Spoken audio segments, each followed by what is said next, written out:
Welcome back to a Faster PC live support. I know you've been waiting all week for this show. Well, you don't have to wait any longer. Get excited. This time, this is exciting. We're actually going to be helping people resolve their computer problems. We may help you resolve your computer problems. So give us a call, 772 340 1590, 772 340 1590. Or you can head over to our Facebook or YouTube video.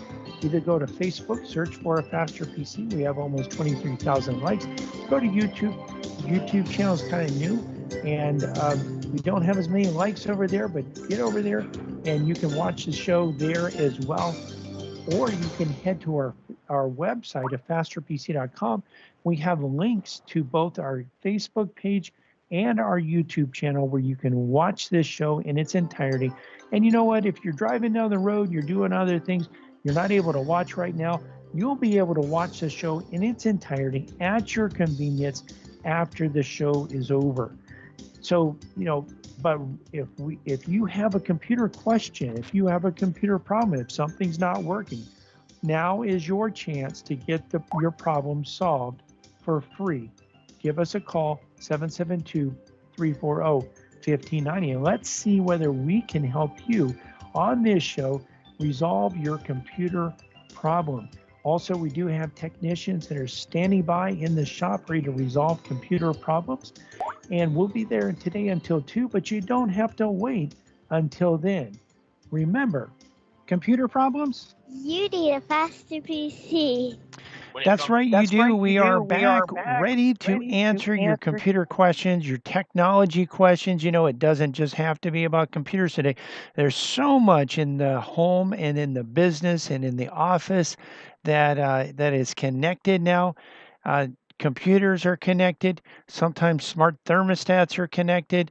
Cameras are connected. Doorbells are connected. You may not have these, but maybe you're wondering about it. There are also are other devices that are connected, including smart plugs. You can even buy light bulbs that can connect to the internet.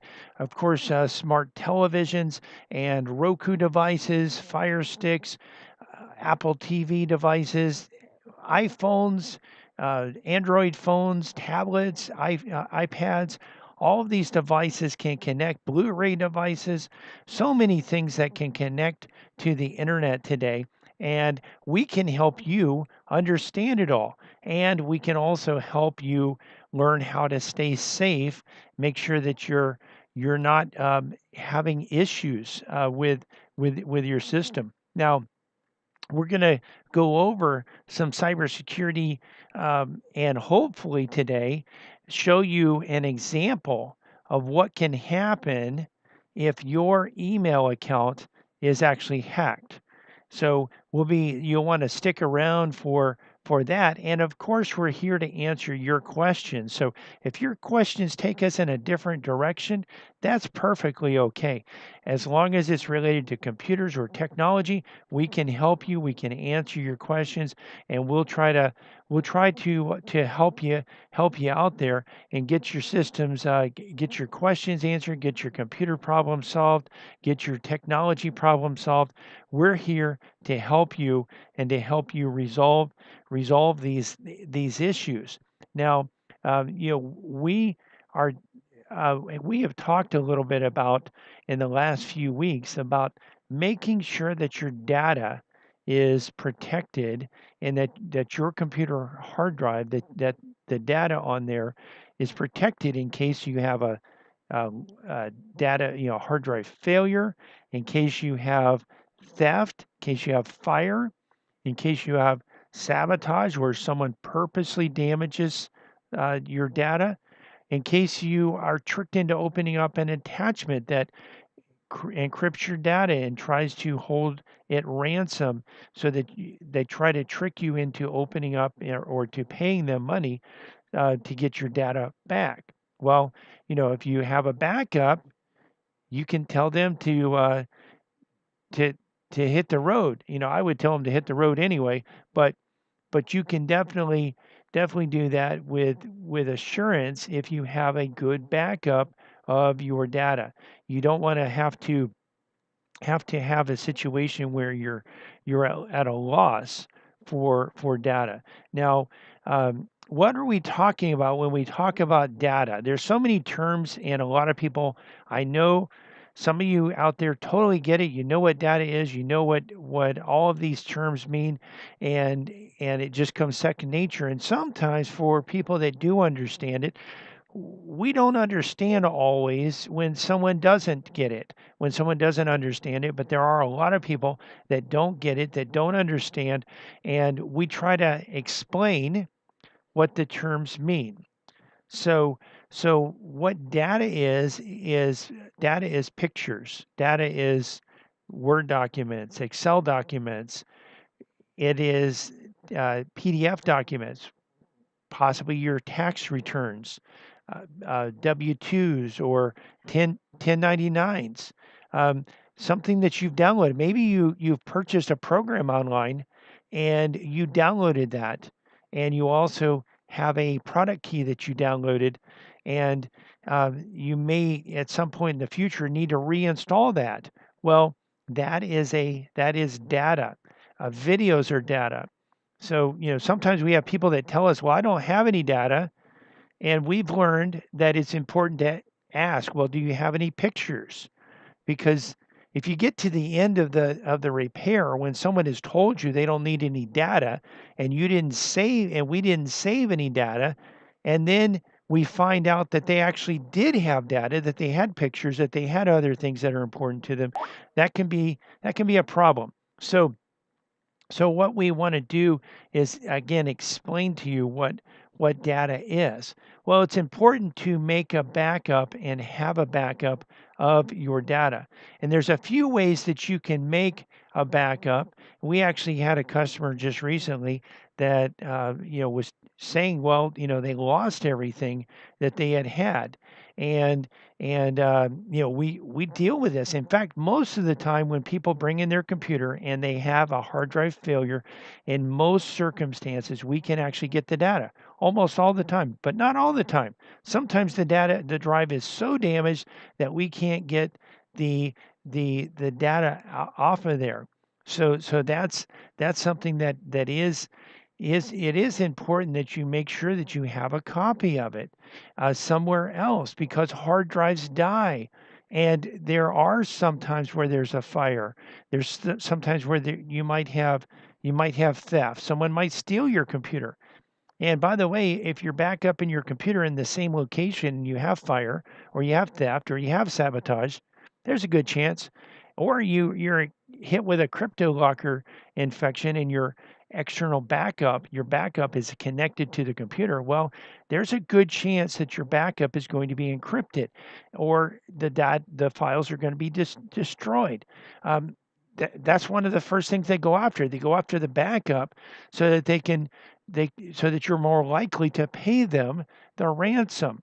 And of course, you want to protect against the drive dying itself. So if you are backing up the data yourself, you want to have more than one copy of the data. You want to have more than one backup, and have the copies, have some of the copies off-site. So when we say off-site, what do we mean? Well, it needs to be away from the computer. You could have it in a different part of the house, and maybe in a fire safe or something like that would protect it for a while. But it's even better if you have a copy that's maybe in a safety deposit box, or maybe if you have a relative that you trust, maybe you can keep a copy at their house. Maybe if you have an office and a home, you can maybe it's the office computer you're backing up. You can keep a copy at your house, and you want to swap those external those offsite copies out with the onsite copies periodically, because you're wanting to realize, if you're swapping them out every week, you could lose a potentially 2 weeks worth of data. If you have three of them, you could potentially lose 3 weeks worth of data. That would be the worst case scenario. By the way, if you're hit with a ransomware attack, if you're tricked into opening up an attachment that starts encrypting your data, you're going to lose a week's worth of data minimum. You're probably going back to 2 weeks your backup from 2 weeks ago to see if you can recover that data. Another thing that is important, and we'll talk a little bit more about this in the next segment. Another thing that's important in addition to making the backup is if your drive, if your hard drive, maybe even the backup drive, is encrypted with BitLocker, it's very important to know what the BitLocker key is, or be able to access the BitLocker key through a Microsoft account if it's tied to a Microsoft account. And we'll talk a little bit about that because that's really important to be able to help resolve problems. And thankfully, at a Faster PC, we have a solution that can help you keep track of your BitLocker key. We can help you with all of that. So, but you can back up the data yourself. Of course, backing up the data yourself is dependent on one factor. It's dependent on you. And one of the things that we have found is that sometimes people aren't reliable. You're not reliable. I'm not reliable. You know what? When I'm backing up my own data, sometimes I don't do it. In fact, I'm more likely to do something else or to work on someone else's data, to protect someone else's data than to protect my own data. And quite often we have been in situations where we need a backup and we find that the person that's responsible for backing up hasn't been diligent about doing so. Maybe there's no backup at all. Save you up to 93. You're listening to a Faster PC radio here, heard every Saturday in the 10 o'clock hour right here on this station and stream live to our Facebook page. We're going to take a quick break. We'll be right back, ready to answer your computer questions. So you know what? If you have questions, well, we can't answer them unless you ask them. Our number, if you want to have your computer questions answered, is 772-340-1590, 772-340-1590. Also, you can type your questions into the comment section of our live Facebook video that's happening right now over at Facebook. You can go there, search for Faster PC. We have almost 23,000 likes, or you just go to our website, afasterpc.com, click on the link to listen to a Faster PC radio. We're here, we're ready to answer your computer questions, and we'll be right back to do that. Computer problems? You need a Faster PC. This is Brian Longworth, host of a Faster PC Radio, where we answer your computer questions for free every Saturday from 10 to 11 a.m. But it gets even better than that. Now, wait a minute. How could it possibly get any better than that? Yes, Cliff. A Faster PC has technicians standing by every Saturday ready to work on your computer. Wait a minute. Technicians standing by on a Saturday? Well, Cliff, a Faster PC has technicians standing by Monday through Friday for standard and emergency service, both in-shop and on-site. That means you can bring your computer to a Faster PC, or a Faster PC can come to you. And if you need computer service in a hurry, we offer emergency service both in-shop and on-site. We can handle anything from software installs, viruses, spyware, to multi-site VPN networking. Computer problems? You need a Faster PC. A Faster PC, conveniently located at 7186 South US 1, Port St. Lucie, and on the web at afasterpc.com. For more information, call 878-5978. 878-5978. Computer problems? You need a Faster PC. From the founding of our company, a Faster PC has provided our customers with quality service and computer products at competitive prices. We find that in the current economy, this is more important than ever. A Faster PC recently conducted a market survey and found that our prices are the least expensive in the area. Some of our competitors charge twice what we charge. Perhaps that's why more customers are turning to a Faster PC. We're helping our customers save money by repairing their computers rather than replacing them. Now, wait a minute. You mean a Faster PC saves customers money? A Faster PC offers the most competitive prices for computer repair in our area. Wait a minute. Technicians that know what they're doing for less than the competition? That's right. A Faster PC can handle anything from software installs, virus, spyware, and malware, and those annoying pop-ups, to QuickBooks, Metisoft, and SoftIn support, from wireless networks to hardware networks. Computer problems? You need a Faster PC. Conveniently located at 7186 South US 1, Port St. Lucie, and on the web at afasterpc.com. Call 878-5978. Computer problems? You need a Faster PC.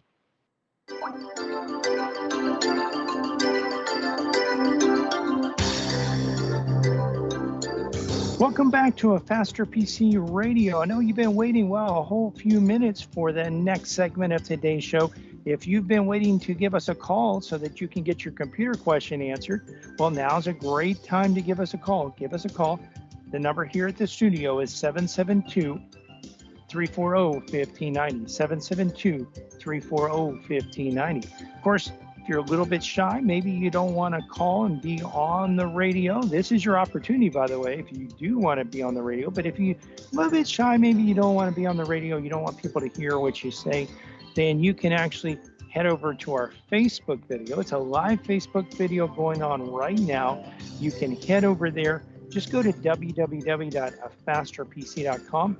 Click on the link to listen to a Faster PC Radio. That'll take you to our Facebook page. Or you can go to Facebook, search for a Faster PC. You'll find our page. We have between 22 and 23,000 likes. You'll be able to actually get over there, scroll down on the page a little bit. You'll see the live video, and you can type your question into the comment section. Now, your question doesn't have to be on what we've been talking about. It can be on any topic as long as it's computer related. So head over there and you can be on the show, or just give us a call, 772-340-1590. We did also want to remind you that we have technicians standing by ready to resolve computer problems. Our number in the shop is 772-878-5978, and we are located at 7190 South US 1 in Port St. Lucie. Again, the number is 772-878-5978. Computer problems? You need a faster PC. Yes, you do, and we are back. We are ready to answer your computer questions, ready to help you resolve your computer and technology problems. This is what we do here at a Faster PC, and it's what we do on a Faster PC Live technical support. Again, your questions can be on a different topic than what we've been talking about. You don't have to stay on topic, but we have content that we're going to talk about when we don't have questions.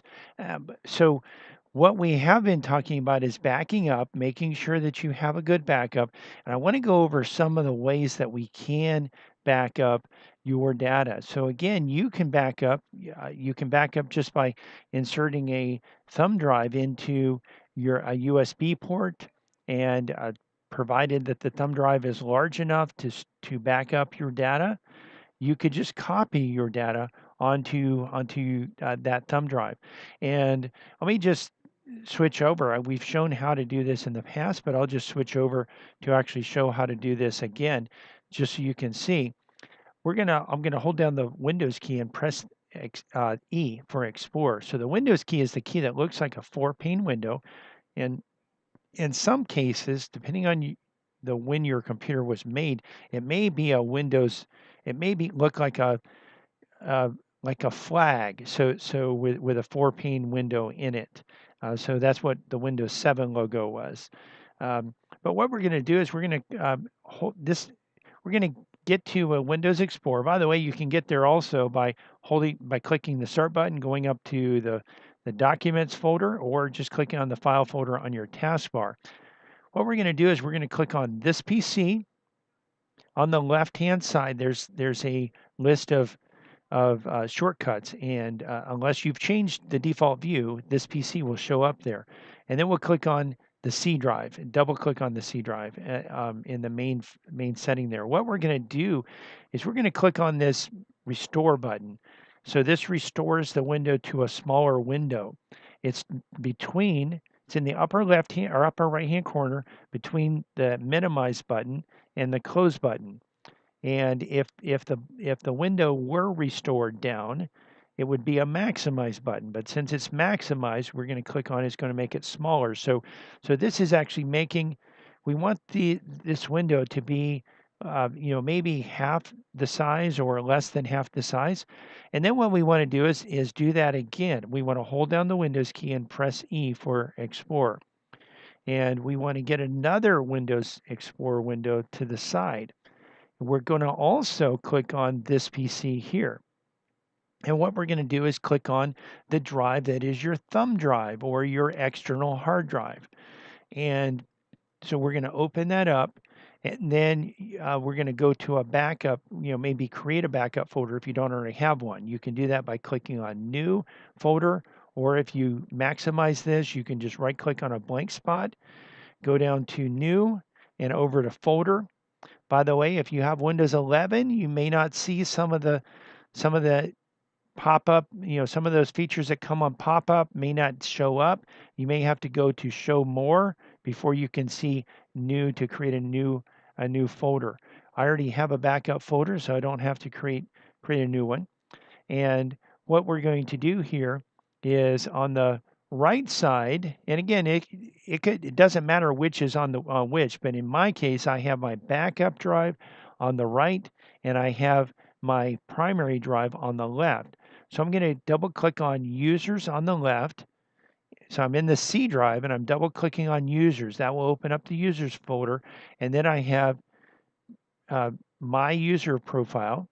I can double click there, and I'm going to have various folders like Documents, Downloads, Desktop, Favorites, Music, Pictures is going to be here, Videos is going to be here. So what I can do is I can actually click on that, right click with my mouse and hold down the right button, drag over to the right side, which is the external hard drive, and I'm going to let go. And then it's going to ask me whether I want to copy it, move it, create a shortcut. I have TerraCopy installed, so I have some extra options there. I also have 7-zip, so I have some extra options that you might not have. But in this case, we're going to want to copy it. So we're just going to choose copy here, and that's going to copy the documents. And you can do this for each of these folders that are over here. Now, there's some other data that may be important to you. You may have some data stored in the app data folder. You may have some data stored in the public folder also. And under users, there's a public user. And some programs will actually store data in the public documents. And I actually do have some backups here for Checksoft. I actually print my own checks, and that actually stores data here. Sometimes Quicken or QuickBooks will store data there in the public folder as well. So that's one way that you can manually back it up. Again, it's dependent on you doing this. We can also, one of the things that we've done for many customers is we've created a backup script. So it's a script that actually uses some programs that actually runs utilities to go ahead and copy the data from the location where the data is located over to an external hard drive. And this can make it easier because you don't have to open up Windows and resize the windows and know where the data is located. You just have to, we know where the data is located, and we have to create the script based on where you tell us the data is located, and we'll try to see if we can find any data any place else as well. And if we can find data elsewhere, then what we're going to do is we're going to go ahead and copy that data over, or include that in the script so it copies over, and then we're going to test the script, make sure that works. So that's dependent on you to, again, plug in the backup drive, and then you want to actually execute the backup script. Again, it's dependent on you doing something, and if you're rotating copies off-site, you want to make sure that you have a plan to do that and that you're actually following through with that plan. Another thing that you want to look at here is another solution, another option is you can go with cloud backup through Microsoft OneDrive or through other programs that are out there. OneDrive is Microsoft is pretty big. It's included. We're implementing OneDrive with some of our clients. We've done this with residential clients as well as business clients. If your data takes up less than 5 gigabytes, then you can actually use the OneDrive, the free version of OneDrive. And Microsoft gives everyone 5 gigabytes of data. You can pay a little bit more and get some extra, or if you subscribe to Microsoft 365, you get 1 terabyte, which is 1,000 gigabytes. Now, how do you know how much data you have in these folders? Well, first you want to again determine where it is that your data is and what you need to download. So what we're going to do is we're going to hold down the Windows key and again press E for Explorer. It's going to launch the Windows Explorer. Again, you can just click on the file folder. It looks like a manila file folder in a file folder stand on your taskbar, or you can click the start button and you can go up to documents. Those are 3 ways that you can get to a blank window here. So what you're going to do is, again, you're going to want to navigate. You go to this PC on the left, double click on the C drive, and then double click on the users folder. So the users folder will be where your user profile is. And by default, unless you've changed the location of your storage data, by default, your documents, your desktop, all of that's going to be here. So we're going to just click on contacts. And I'm going to hold down the control key so I can select multiple items here. I'm going to click on desktop, documents, downloads, favorites, which really is probably not used anymore, so it's probably not needed. But then I'm going to click on pictures and I'm going to click on video. And I'm going to right click and go down to properties and left click. And this will show me I'm using up, actually, most of my data is not in these locations, but I'm using up 467 megabytes there. So I could definitely qualify.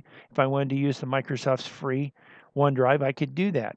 I actually have a paid OneDrive, and I do use that for my audio and video files and a lot of other types of files like that. So if we wanted to, first of all, you need to be signed into OneDrive, and you'll look for in the lower right to see whether you're signed in or not. In the lower right, look for a picture of a cloud. If you're not signed in, it'll be gray, and you can click on that, and it'll say have a link to sign in, and you can sign in to OneDrive. If you are signed in, you'll see a blue symbol. And right now my cloud backup is paused because I want to maintain or preserve bandwidth for streaming here. And so I paused my backup, but it'll start later. Now what you can do is you can actually take certain files once you get signed in, and you have to have a Microsoft account. You just go to account.microsoft.com and you can actually create a Microsoft account if you don't have one. Now, your Microsoft account doesn't need to be with a Microsoft email address. It can be, and Microsoft will prompt you to create one.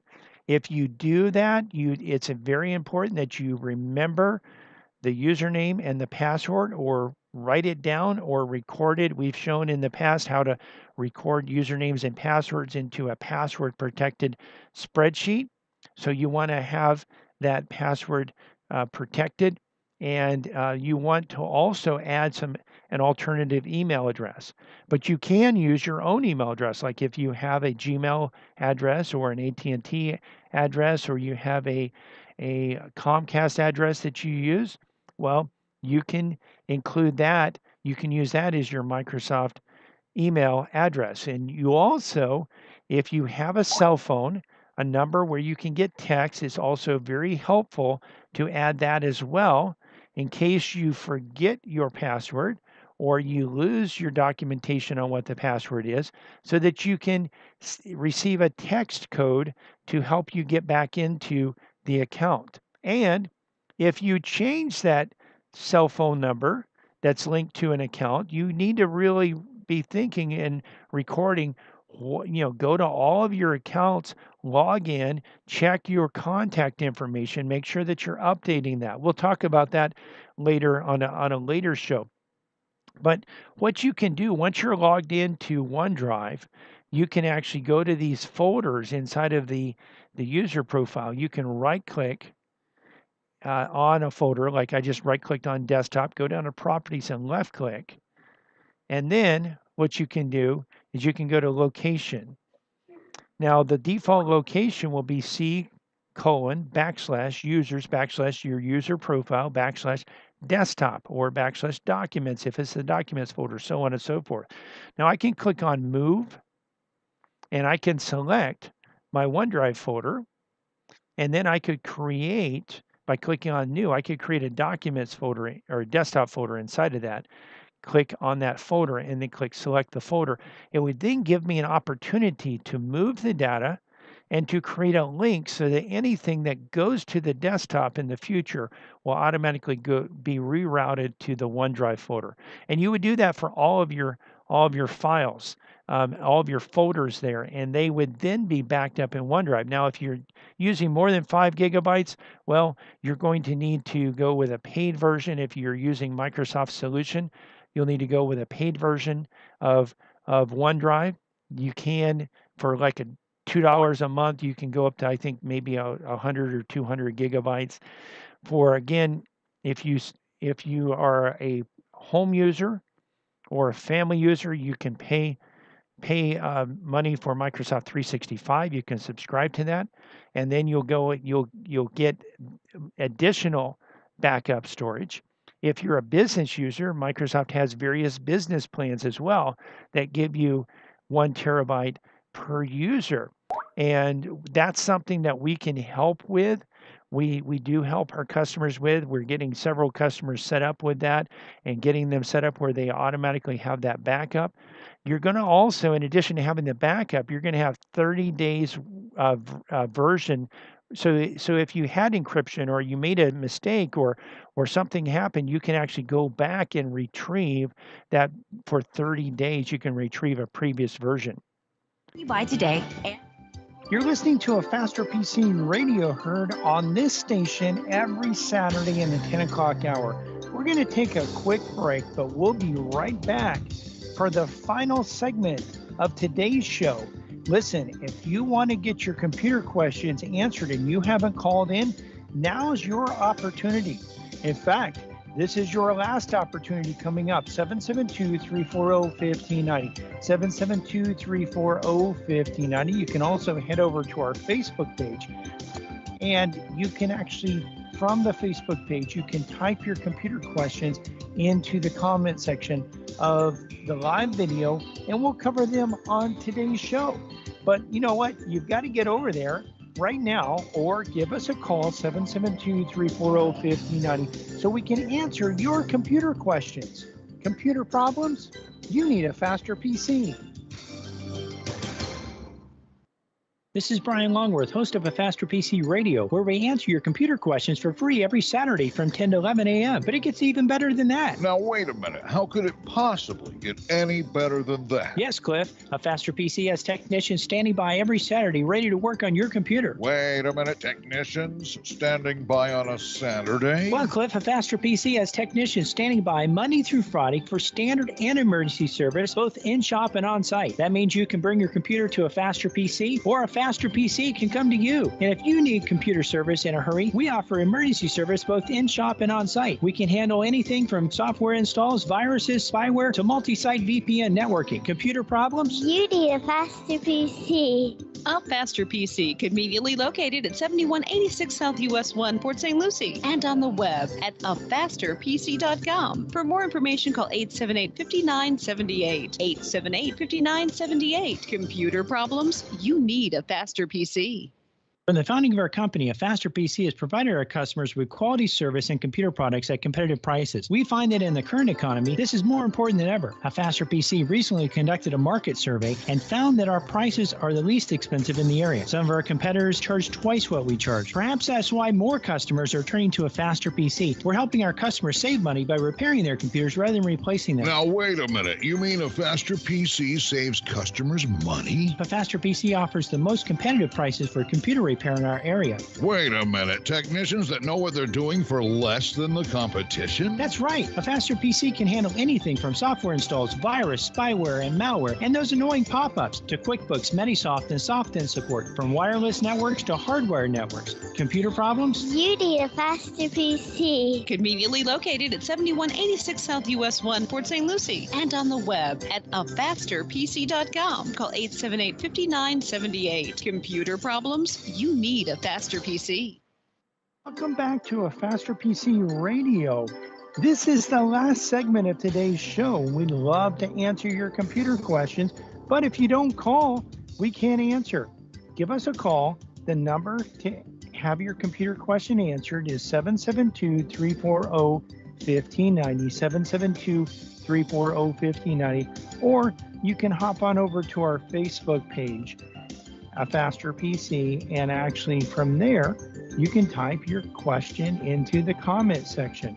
So again, just a few more minutes to answer your questions. We did want to remind you also that not only can you ask your questions at the Facebook page or by calling 772-340-1590, but you can also watch the video as well. So some of the questions that I'm answering, as I answer those questions, I'll be able actually to show you the steps that you go through to resolve computer problems. And if you're not where you can watch it right now, that's fine. You can watch it at your convenience shortly after the show's over. It'll be up there on our Facebook page. You can get there one of two ways. Either go to our website, afasterpc.com. We have a link that says listen to A Faster PC Radio. If you click on that, it'll take you to our Facebook page, or go to Facebook and search for A Faster PC. We also wanted to remind you that in the shop, we have technicians standing by today to work on computers and resolve computer problems. We're at 7190 South US 1, and our number in the office is 772-878-5978. And of course, we're here to answer your questions. Well, your computer questions, and we could answer other questions, but we're here specifically to answer computer questions. Computer problems? You need a faster PC. Yes, you do, and we are back. We are ready to answer your questions, ready to help you resolve your computer and technology problems as well. And so, thankfully, when you have issues, when you have problems, well, we can help you, and you want to actually give a call if you have issues and you want to reach A Faster PC. Our number is 772-878-5978. Now, one thing that I did want to just share with you again, we have been talking about we have a caller here.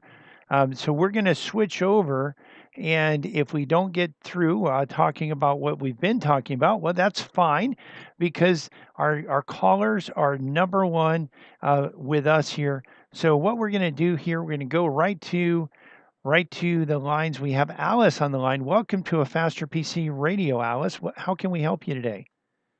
Yes, good morning. I have a problem getting into my email. I use Yahoo email. Okay. And the message that I get most of the time is, we couldn't load this message, retry. Okay, so are you getting past the login stage on this? Sometimes no. Sometimes I have to try like 3 or 4 or 5 times to try to get in. It doesn't remember my password, or it tells me it doesn't, connection failure. So it's like really frustrating. Yeah, what we have seen sometimes with some email is that Microsoft or the various email providers, first of all, sometimes your password is changed, and maybe you didn't record when it changed, and the saved password wasn't updated. If you save the password in the browser. So that happens sometimes. We're also seeing where hackers are trying to log into accounts. And when a hacker tries to log into accounts, sometimes to protect your account from being hacked, the email provider will actually lock the account so that even if you know the password, you can't log in. And we've seen this with AT&T customers, and I know that AT&T uses Yahoo for their email, and what we've seen is that, let's say the hacker tries to log in 3 times or 4 times and they don't get in. Well, AT&T will lock the account down. I'm not sure if it's AT&T doing it or Yahoo doing it, but they'll lock the account down so that actually when you go to log in, you get a message that because a password has been tried, the wrong password has been tried too many times, that you can't actually log in. The account's locked, and to call the AT&T number for support. Well, you call the number. There's a lot of people out there that don't have AT&T service anymore, and I'm not sure whether Yahoo is doing the same thing. It could be, especially since Yahoo is hosting the AT&T email. But that's one issue, and one of the things you may need to do if you can't get logged in. Well, first of all, if you can get logged in, then sometimes there's settings in there that where you can actually go in and make some changes. Sometimes they'll change the way they do things. In fact, let me see if I can log in to a Yahoo account. I have a Yahoo account, and if I can get this logged in while we're on the phone, I'll actually do a demonstration a little bit about how you can check certain things in Yahoo, because I have an account that I don't use very often, but I can use it for the purpose. In fact, if anyone ever sends me an email here, I never will receive it because I don't check it. Um, but it's actually the email address ends in Rocket Mail, but it's a Yahoo email address, and I was able to. I guess they suggested that I use Rocket Mail when I did this. So what we're going to do is we're going to just go to the website and click on to actually sign in. I'm going to do the sign in ahead of time, um, so that so one thing that I'm doing here, it is asking me if I want to save the password. Now I never save passwords when when I'm actually using logging in, and the reason I don't is because I can get to that password as a computer technician, and I do this for our customers that forget their passwords. I do that as a service, and when people come to a Faster PC, we're honest. We're not going to steal your information. If we access your password, we're going to use that to help you get into your accounts. But there are evil people out there that aren't honest, that can, if you let them into your system, or if they get into your system somehow because you clicked on a link that let them in, then they're going to have a field day. They're going to have your safe passwords. So I don't do this. So it actually asked me if I wanted to save it. One thing you want to check when you log in periodically, it's asking me here. See, it says you've enabled two-step verification. I have. Please choose one of the methods below to verify that it's really you. Now, one of the things, I can get an email at an email address. I can approve the login on my iPhone, or I can receive a text. So this is one thing. If you have two-step authentication, it does help protect you from a hacker getting your information. And so I'm actually going to go here and enter the code. It's very important, as we mentioned earlier, if you have uh, a cell phone or an email address linked to the account, that you make sure that you're updating that if that information changed. If you no longer have access to that cell phone, if you no longer have access to the to the email address, you want to go in and change that, update that on your account. Now, one of the things that we can do here from the Yahoo page, I'm now logged in. You see my name and my profile picture there. There's three different notifications here. By the way, I could click on my name and I could change certain things, like my linked email and my linked phone and that type of thing. I could change my password. I can also click on mail, and I should be able to view mail. And I haven't been in here in a few years, I think. Um, so you see, there's actually just this morning, it shows that there's an unexpected sign-in attempt. Well, that was me. If you ever get a message like that and it's not you, well, that in that case, you need to to go in and change your password and just make sure that your system is secure. Um, Sometimes there is, if you click on settings over here in the upper right hand corner, there's settings and there's a little picture that looks like a gear. So if we click on settings, sometimes there's different settings in here that can actually change the way the email works. And there's actually more settings. So we'll click on more settings.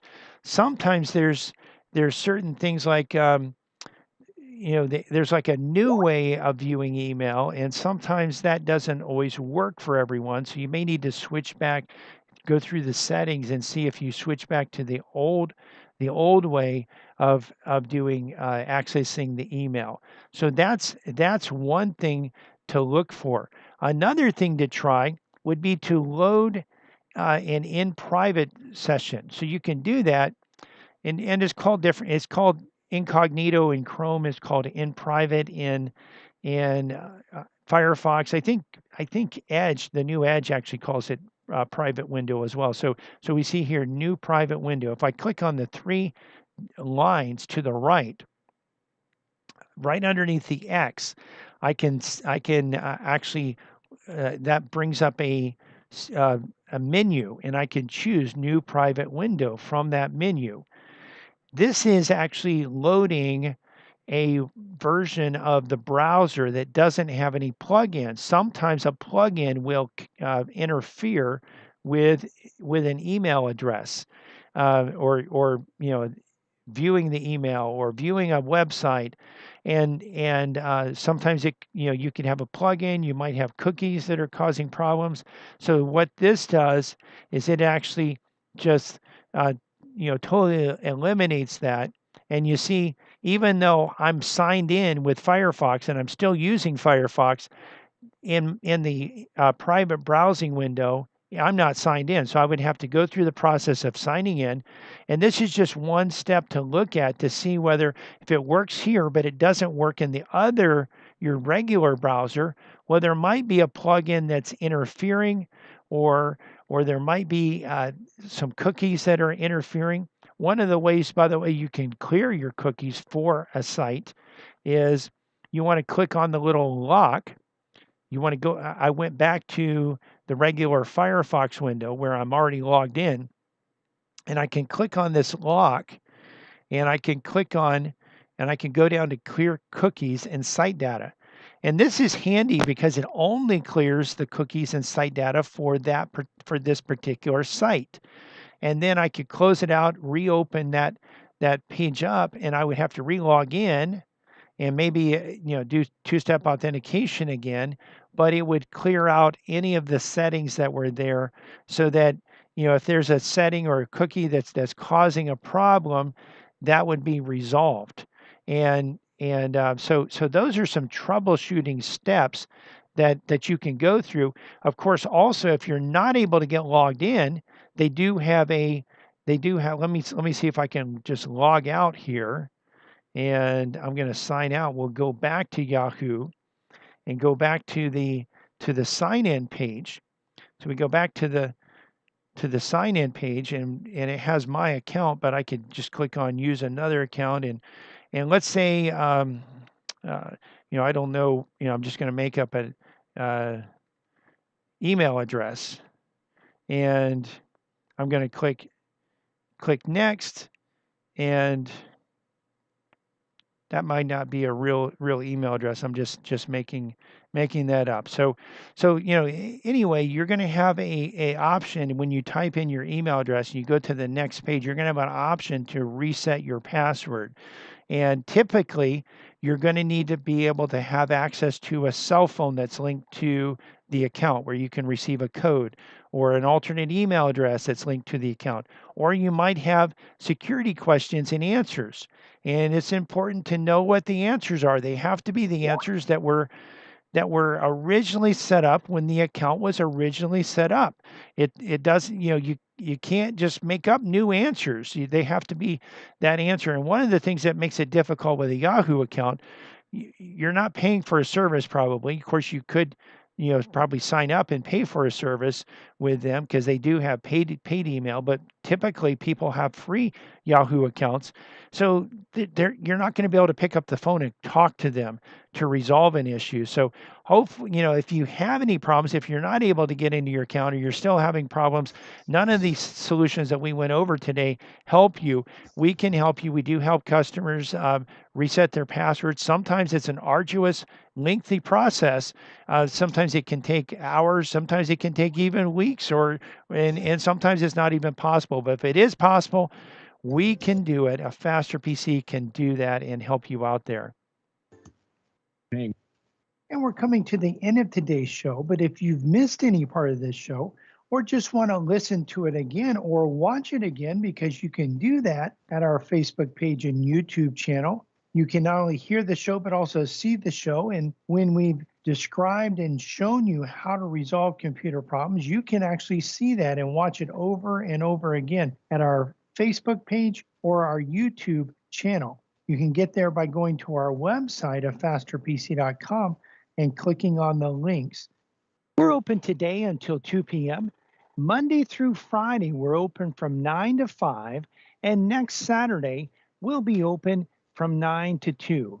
We want to invite you to listen to our church radio show tomorrow morning at 10 a.m. here on WPSL. The title to tomorrow's sermon is, What Role Should the Government Play in Natural Disaster Relief? Part 4. You can listen to other sermons on our church website, covenanttabernacle.com, or our church Facebook page, Covenant Tabernacle World Outreach Center. You can find a Faster PC's Facebook page and YouTube channel by searching for a Faster PC on Facebook and YouTube, or by going to our website and clicking on the links. While there, you can actually watch the show, not only hear the show, but also watch the show and see the steps that we go through to actually resolve computer problems. A Faster PC is conveniently located at 7190 South US 1 on the east side of US 1, just north of Rio Mar. We're also on the web at www.afasterpc.com. Again, that's afasterpc.com.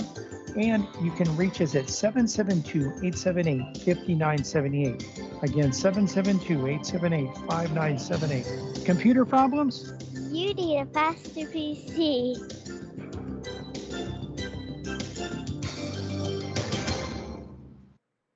First Timothy 2 instructs us to pray for those who are in authority over us.